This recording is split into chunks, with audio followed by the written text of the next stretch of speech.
What happens when the dismissive avoidant realizes that they've lost you? If you've broken up with an avoidant partner, you might be wondering what's going on in their head, what they're feeling, what they're thinking, if they miss you, or if they even care at all.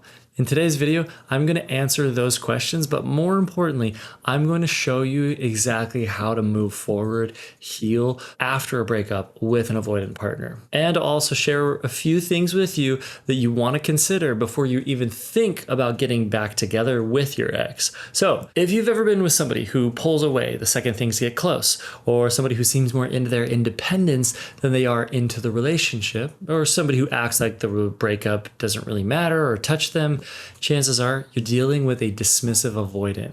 And to really understand what's happening after the breakup, we've got to first understand the mindset of the dismissive avoidant, or the DA for short. So picture their emotional world like an iceberg. On the surface, you can see things like they're calm, they're fiercely independent, seemingly unbothered. But underneath, there's a whole lot of fear, unmet needs that they don't even fully realize that they have. For the dismissive avoidant, their biggest fear is closeness and rejection. And more specifically, it's a combination of the two. You know the saying, you can't fail if you don't try? Well, that's basically their motto. If they don't let anyone get too close, they can't get hurt. This attachment style usually forms in childhood. So imagine a child whose parents are physically there, but maybe emotionally checked out. Maybe affection is uncomfortable for mom and dad, or they care more about performance than they do about connection. And that child learns quickly that being vulnerable or asking for comfort, it doesn't lead to love. It usually leads to disappointment and maybe even rejection. So what it teaches them is things like, my needs are a problem. My emotions aren't safe. The safest way to live is to rely on myself, shut down my feelings, and act as if I don't need anybody else. But as an adult, this shows up as a huge drive for independence and freedom. Real intimacy is tough for them because it requires vulnerability, and vulnerability feels dangerous. In relationships, this could look like emotionally distancing, keeping your partner at arm's length, troubles with commitment, feeling trapped if things are getting too serious, minimizing needs, brushing off their own needs and the needs of their partner, or taking their partners for granted because they don't believe that they need anybody. And so often they'll neglect the needs of their partner, leaving their partner feeling unseen, unappreciated, or taken advantage of. So with all of that as the context and the background, here's what happens right after a breakup for the avoidant. So right when everything falls apart, they often feel this big sense of relief, not because they didn't care, but because the threat to their independence, it's gone. The pressure of emotional intimacy, expectations, and vulnerability are suddenly disappeared. In those first few weeks and months, the dismissive avoidant, they're pros at numbing themselves, distracting themselves. They'll tell themselves stories about why it didn't work. They'll usually point to your flaws and the incompatibilities in the relationship just to reinforce their decision. And this ultimately helps them to avoid facing the actual pain of losing you. They'll bury themselves in work, hobbies, casual flings, hookups, just to keep themselves busy. To you, it'll look like they've just moved on without a second thought, just tossing you to the side. But in reality, they're just pushing everything down and compartmentalizing the pain. This phase doesn't last forever. Usually around 3 or 4 months later, those buried feelings come right back up. Without the relationship constantly triggering their fears, their brains finally starts to process the reality of losing somebody as amazing as you. And suddenly they notice deep down this emptiness that was left because of the breakup. The truth is, avoidance, they want love, they want connection, they just want it without the risk that comes from being vulnerable. And at this point, the part of them that longs for love is raw and it's hurting.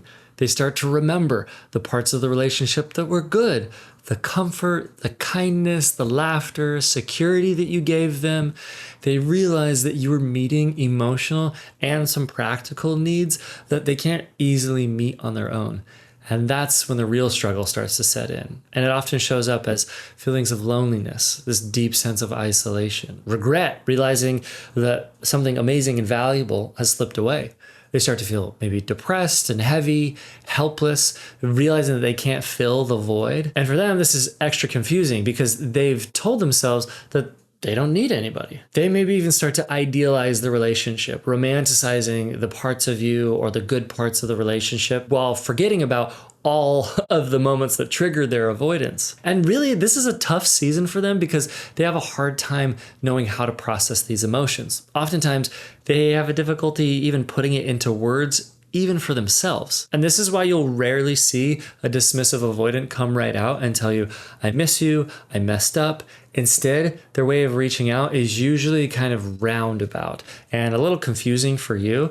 They might send you, I don't know, like a random meme, or they'll like an old photo on Instagram, or they'll just text you with some kind of small excuse for getting in contact.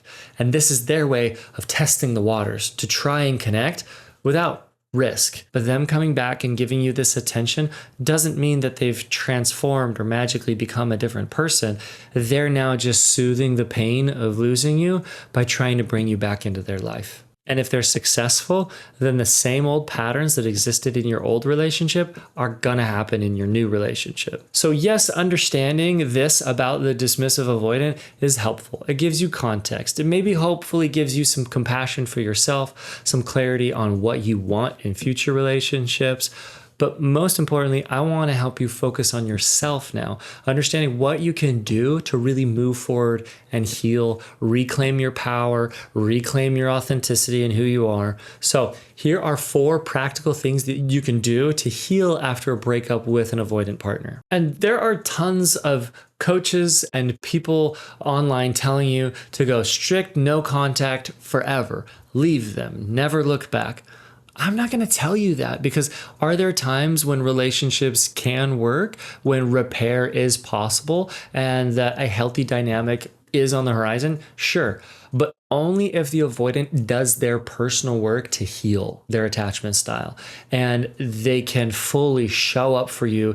And that usually takes quite a while, and it takes a lot of realization and ownership. So whether you want your ex back eventually or you just want your life back, here are 4 simple things that you can do to heal. And number 4 is my favorite. So number 1, you do need to go no contact for a solid stretch of time. Don't scroll on their Instagram. Don't accidentally show up where they work. Don't call them. Don't text them. And definitely don't let yourself get pulled back in when they hit that boomerang phase and suddenly start missing you and wanting to be close to you again. Because you and I both know that they aren't actually healed at that point. And that if you let them back in, you're going to fall right back into the same exact cycle. You need to give yourself at least 6 months to a year of solid no contact before even considering having contact or a relationship again. That gives you time to heal, do your work, and gives them time to do their work if they so choose. But don't get sucked back in during that boomerang stage. It'll be really, really tempting, especially if you have an anxious attachment style. But the exact same dynamics will play out unless they've done some serious growth. I made a separate video that walks you through exactly what to look for if you're thinking about getting back with an avoidant ex and the boundaries that you have to commit to if you want it to work. That's linked below, but before you jump to that video, finish this one first, because these healing steps, they gotta come first. So number 2, after a breakup, your mind is going to spiral, tell you stories, usually negative ones, that'll keep you trapped in places of blame and self-doubt. Thoughts like, oh, I wasn't good enough, I'm unlovable, it was all my fault. Those stories, they come from old wounds, trauma, and insecurities, and a breakup just heightens all of that. So here's what you do. First, identify the story. What's the narrative or the story that you've been telling yourself? And write that down. Step number 2, challenge it with evidence. Ask yourself, what proof do I actually have that that negative story I tell myself is true? For example, maybe it wasn't even about you not being enough. Maybe it was that their own attachment issues made it so the two of you couldn't get close. Talk with a friend, somebody who's a reality checker, who can hold you accountable for where you need to be held accountable, but that can also look at the dynamics of the relationship and tell you the truth. Because most likely, it's not all your fault. It's not that you're not good enough or that you're unlovable. None of that's true. We need more nuance to the story. Step number 3, learn to fill your own emotional needs. For those of us with an anxious attachment style, we often look to our partners to soothe our insecurities that are actually ours to heal. You may have been wanting your partner to validate your worth in order to calm your anxiety. That gap where you don't feel like you're good enough, you expected them to fill it with validation, reassurance, and approval. Or maybe at times you're making them responsible for your happiness, where at the end of the day, you need to learn how to fill up your own emotional cup. So that's the first category of needs that I would seek to fill. The second category is those needs that maybe they could fill or they were responsible for helping you with. So for that, make a list of needs that they did fill. Maybe it was a sense of routine, rare moments of affection, or just having somebody around. Now learn to give those things to yourself. If you craved affection, show yourself some compassion. Take care of yourself and seek affection from safe, maybe supportive friends. If you valued their companionship, I know there's nothing that can replace that specific person being in your life and you being with them. However, it doesn't mean that you can't seek out deep, close and connected friendships. Get involved in the things that are meaningful and purposeful for you, like your hobbies or your church or serving in the community. And you might be listening to this, rolling your eyes, being like, yeah, Trevor, everybody says it, but have you actually done it? If you haven't actually taken the time to lean in and do these things, then that would be my challenge. The more you learn how to meet your own needs, the less dependent you'll be on somebody else to fill in the gaps. That makes you a stronger, more secure, and less likely to fall back into the old pattern. And number 4, create a future vision. After the breakup, if you don't give your mind a new direction, it's just going to obsess over the past. So set a vision for what's next. What's your purpose? What's your deepest desires for moving forward in life?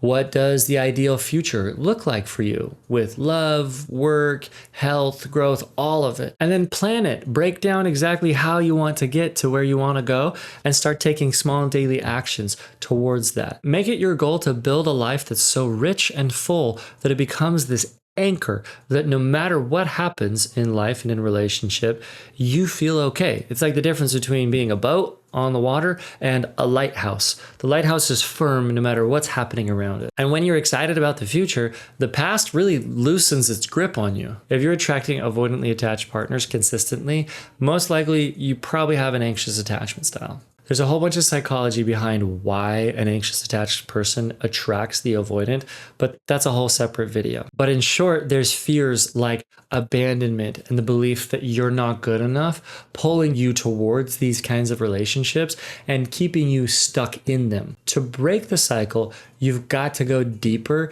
and heal to become secure. We don't have time to go into all of that here today, but I want to give you a free resource to help you become securely attached.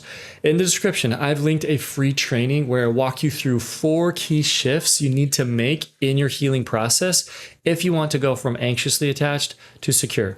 These are the 4 things that most people miss when they're doing their healing and the reason that they get stuck, even if they're doing all the right things like reading books and listening to podcasts and going to therapy. I've also linked below information about the Secure Self Club. Secure Self Club is a program that I've created where I help individuals like you go from anxiously attached to securely attached in only 4 months. If you enjoyed this video, please go ahead and like the video and then subscribe to the channel. I'm going to be continually sharing videos for those who have an anxious attachment style but want to become secure, for those who don't want to settle for unhealthy love but really want connecting, long-lasting relationships. So please go ahead and subscribe, and I'll see you in the next one.